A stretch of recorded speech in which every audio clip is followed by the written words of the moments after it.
इस कहानी के पहले भाग में आपने देखा कि कैसे रति की शादी एक ऐसे घर में हो जाती है जहां उसकी सास सौतेली होती है और वो पूरे घर वालों को अपने इशारों पर नचाती है। रति छत से सूखे कपड़े उतार कर ले जा रही थी कि तभी उसकी नजर लक्ष्मी पर पड़ती है, जो किसी तरह चोरी से सुनील की अलमारी खोलने की कोशिश कर रही होती है। अरे, ये माँ जी को क्या हो गया? चोरों जैसे क्यों आप मेरी अलमारी खोल रही हैं माँ जी? आपको क्या चाहिए मुझे बताइए। अरे वाह, क्या चाहिए मुझे बताइए। अरे मैं इस घर की मालकिन हूँ, पूरा घर मेरे इशारों पर नाचता है और तुम्हें बताऊं कि मुझे क्या चाहिए? हट यहां से। और वो उसे जोर से धक्का देती है। जैसे ही लक्ष्मी रति को धक्का देती है, उसके सर पर चोट लग जाती है और वो बेहोश होकर गिर जाती है। रति के आसपास पूरा परिवार खड़ा रहता है। डॉक्टर जैसे ही उसे देखकर जाता है, रति को होश आता है।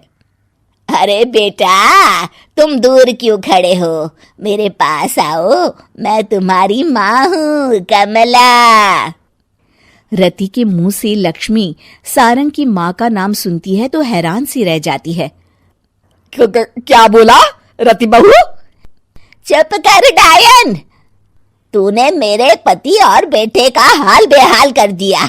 अब तू मेरी बहू को भी गुलाम बनाना चाहती है? रुक, अभी मजा चखाती हूँ। ये कहकर जैसे उसे पकड़ने की कोशिश करती है, लक्ष्मी वहां से भाग जाती है। लक्ष्मी के जाने के बाद रति अपने ससुर और पति की तरफ देखकर मुस्कुरा देती है। दोनों समझ जाते हैं कि ये रति की चाल है। अगली सुबह लक्ष्मी का पति खाना लेकर खेत में जाने के लिए निकल ही रहा होता है कि लक्ष्मी उसे रोक देती है। अरे कहाँ चल दिए खाना लेकर? आज घर का काम कौन करेगा? तभी पीछे से रति आ जाती है और जोर से चिल्लाती है। कौन इनको काम पर जाने से रोक रहा है? मैं अभी उसे मजा चखाती हूँ। जैसे ही रति लक्ष्मी की तरफ बढ़ती है, लक्ष्मी घबरा जाती है। मैं तो मजाक कर रही थी बहन। आखिर मैं कौन होती हूँ रोकने वाली? मैं तो बस ये पूछ रही थी कि घर का काम कौन करेगा?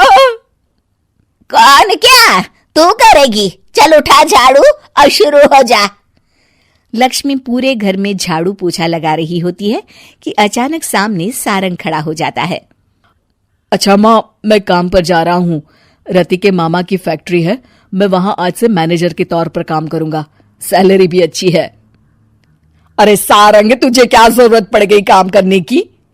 और बेटा, तू बाहर काम करेगा तो इस बड़े से घर को मैं कैसे संभालूंगी? अभी तो पूरा काम बाकी पड़ा है। तभी वहां रति आ जाती है। अरे बेटा सारंग, जा, नौकरी पे जा रहा है ना, जा। और हाँ, आते वक्त घर के लिए सब्जियां ले आना। ये लक्ष्मी बैठी बैठी मोटी हो रही है, जरा काम भी तो कर ले। सारंग के जाने के बाद, अच्छा लक्ष्मी, सुन जरा यहाँ। लक्ष्मी अपनी बहू रति को सारंग की पहली माँ जो मर गई है वो समझकर उसके पास जाती है। अरे बहन, ऐसा क्या हो गया जो तुम्हें वापस आना पड़ा? मैं तो बड़े ही प्यार से इस परिवार को चला रही थी। प्यार से तो मैं बहुत साल से तुझे मजा चखाना चाहती थी, लेकिन किसी औरत का शरीर मुझे नहीं मिल रहा था प्रवेश करने के लिए। अब से ना मैं बहू के शरीर में रहूंगी। और हाँ, तूने कोई भी चालाकी दिखाई या मेरे घर के लोगों को परेशान करने की कोशिश की तो तेरा गला दबा दूंगी। लक्ष्मी रति के मुंह से ये सुनकर डर जाती है और शाम को अपने बेटे और पति के सामने जाकर कहती है, तुम दोनों मुझे माफ कर दो। मैं अब तुम दोनों को कभी परेशान नहीं करूंगी। और बहू, तुम मेरी बेटी की तरह हो, बस अब बेटी की तरह ही बनकर रहना। लक्ष्मी उन लोगों को इतना कहकर वहां से चली जाती है और उसके जाने के बाद तीनों एक दूसरे की तरफ देखकर हंस देते हैं।